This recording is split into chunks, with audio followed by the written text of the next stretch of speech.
दोन सख्या बहिणी खेळत खेळत गावापासून जवळच असलेल्या धरणाच्या काठावर पोहोचल्या व तोल जाऊन धरणात पडल्याने बुडून त्यांचा करून अंत झाला। दगडालाही पाजर फोडणारी ही घटना दुपारी 1 वाजताच्या दरम्यान कुणबी वाघोली येथे घडली। अचलपूर तालुक्यातील पत्रोड पोलीस स्टेशन अंतर्गत कुणबी वाघोली या छोट्याशा गावातील रश्मिता राजेश बेलसरे वय 10 वर्षे व कावेरी राजेश बेलसरे वय 8 वर्षे असे बुडून मरण पावलेल्या दोन सख्या बहिणींची नावे असून त्या दुपारी 12 वाजताच्या दरम्यान घरून बाहेर पडल्या। वाघोलीपासून काही अंतरावर भुलेश्वरी धरण आहे। खेळत खेळतच दोघी बहिणी धरणाच्या काठावर पोहोचल्या व धरणात उतरू लागल्या, परंतु धरणाच्या खोल पाण्यात आपण जात आहोत याची किंचितही कल्पना त्यांच्या बालमनाला नव्हती। पाहता पाहता दोघीही खोल पाण्यात बुडून गेल्या। मुली घरी आल्या नाहीत म्हणून आई वडिलांनी त्यांचा शोध घेणे सुरू केले। 2 वाजताच्या दरम्यान सर्वजण धरणाच्या काठावर पोहोचले व गावातीलच लोकांनी दोघींनाही पाण्याच्या बाहेर काढले, परंतु तोपर्यंत दोन्ही बहिणींची जीवनयात्रा संपली होती। गावातील पोलीस पाटलांनी घटनेची सूचना पत्रोड पोलीस स्टेशनला देताच ठाणेदार मनोज चौधरी, दुय्यम ठाणेदार खेडेकर व पोलीस कर्मचारी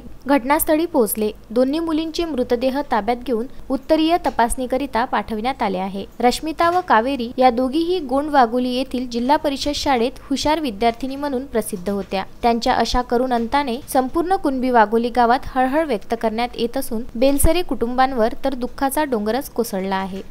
पंकज साबू, विदर्भ न्यूज, परतवाडा।